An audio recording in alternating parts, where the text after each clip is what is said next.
When you hear the American dream, what comes to mind? A new house, a new car, a job that pays off, a stable job, and a promise that hard work pays off, right? Now, imagine doing all of that and still feeling trapped, still stressed, still worried about your bills and debt. That's what many immigrant families experience. The American dream that is sold to us is often not freedom. It's often debt. It's a trap.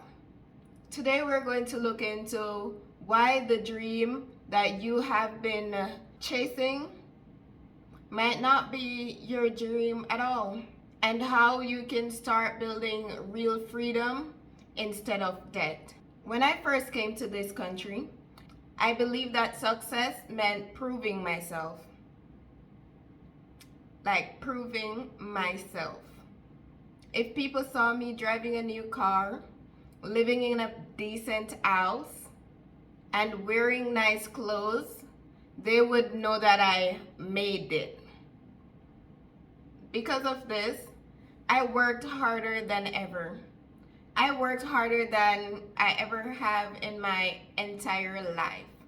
Like literally, I've been working 2-3 jobs on a regular just to get stuff that it's for people to see. But the good thing is for me, I did not take on a car loan though. I did not. I did my research before I made that mistake. I looked into what would a car cost? What would the payment be? How long will I be paying that car payment? What would be the interest over time? How much will I be paying over time? And at the end of the day, how much will I be paying? Then I noticed something. Even with a good income, I wouldn't get ahead.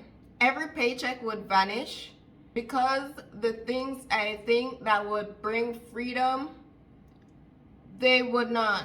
They were actually keeping me chained.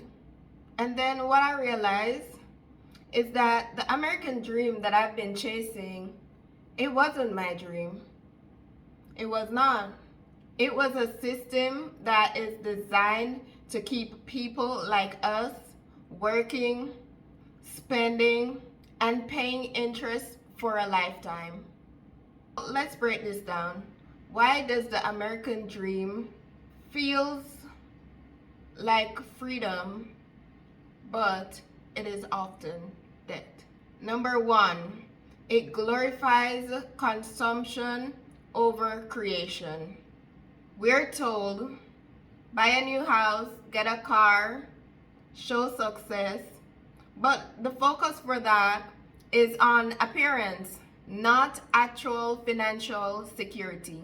Many families end up with beautiful homes and new cars, but no savings, no investment, no real financial control. Number two, debt is built into the system. Mortgage, car loans, student loans, credit cards, it's everywhere. It is everywhere. You're getting mails from credit card companies like every month, every 2 weeks, in regards to them trying to get you to get a credit card. And they encourage you to get that, pay the minimum, and pay interest for the rest of your life. That's what they tell you to do. Right now, you can even pay down on a $5 item. If you need to finance a $5 item, you need to do some deep reflection. You need to look into what you're doing, like where you're at. You need to figure out how to move on from where you're at in that current position. Because if you need to finance a $5 item, like that's downright struggling right there. Like, why are we at that stage? You need to look into that. Number three, social pressure and comparison. Immigrant families always, always feel the need to prove themselves to their families, their friends, their community. And this pressure forces people to overextend financially. They think debt is a ticket to belonging or respect, which it's not.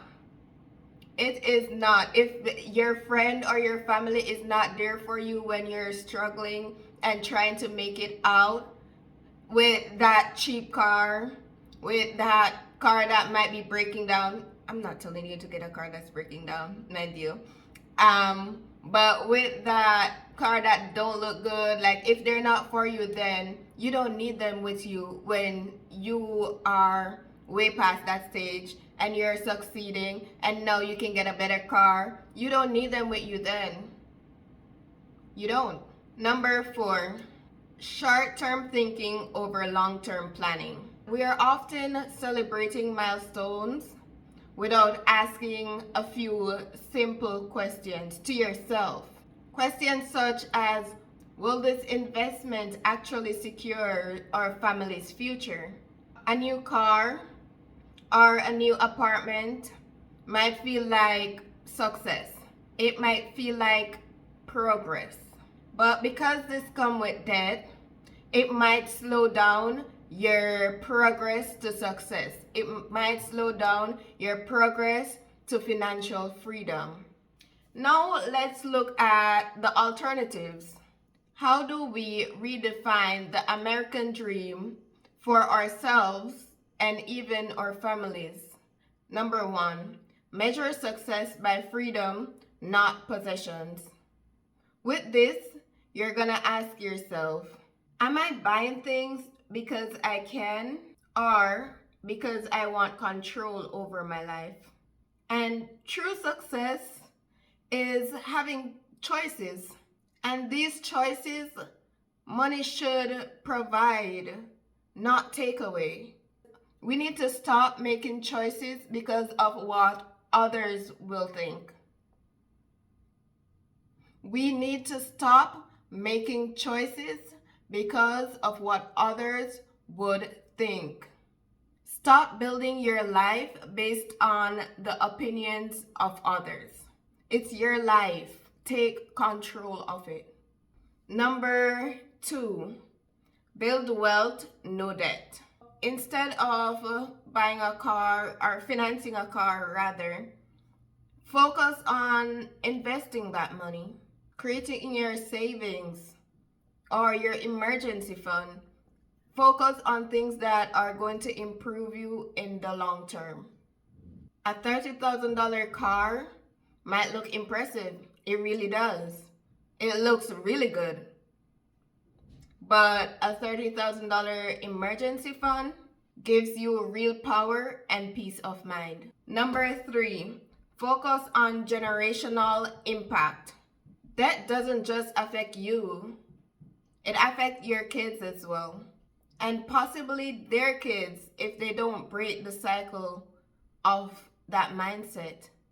Teaching them a mindset of security and growth is far more valuable than teaching them to chase a lifestyle that keeps them borrowing. Number 4, control your spending, control your life. Every dollar you spend is a vote for your future life. It is a vote for the life you want. So you're gonna spend it on freedom or you're gonna spend it on interest. It's your choice. And that is your step to rewriting the dream. It is. So it's your choice. Let's give you an example. Someone who works 2 jobs, get a new car and a new home, thinking they're living the American dream, but within 3 years, they are maxed out on their credit cards. They have a lot of bills and their family is feeling the stress. And that includes your kids. Because when you stress, your kids feel it. They know. they are also going through it with you. It might not seem like it because, oh, they're not paying the bills. They're just there. But if there's no food in the fridge, they'll know. If they can't get lunch money one day, they know. So they can see all of that. Contrast that with another family who lives modestly, saves aggressively, and invests in their child's future, in their education, and business opportunities. They don't have the shiny cars, but they have freedom, time control. They can do what they want to do over time, not thinking about if I do not go to work today, I won't be able to pay my bills tomorrow. They're living more free because they have that emergency fund. They have that savings. They're not as stressed. Which life would you prefer? Someone living beyond their means, keeping up with the Jones and struggling behind the scenes, or someone that is living within their means, living a life of freedom? Here's what I want you to know.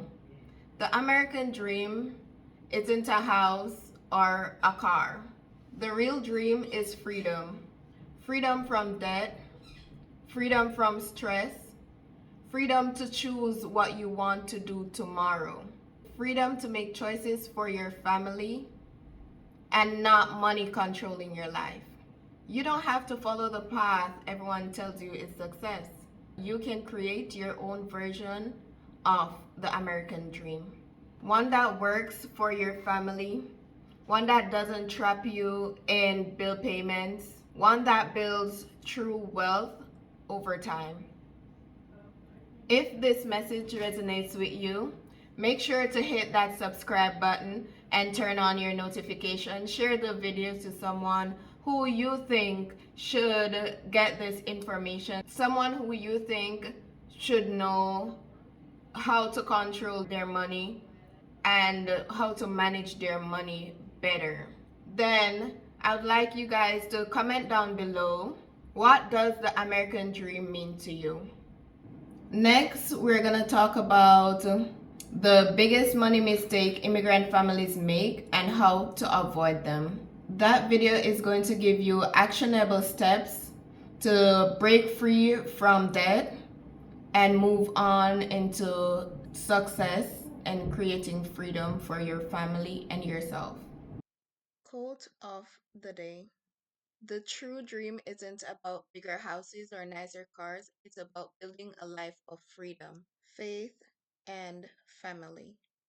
The Bible scripture is Matthew 16, verse 26, and it says, what good will it be for someone to gain the whole world but forfeit their soul?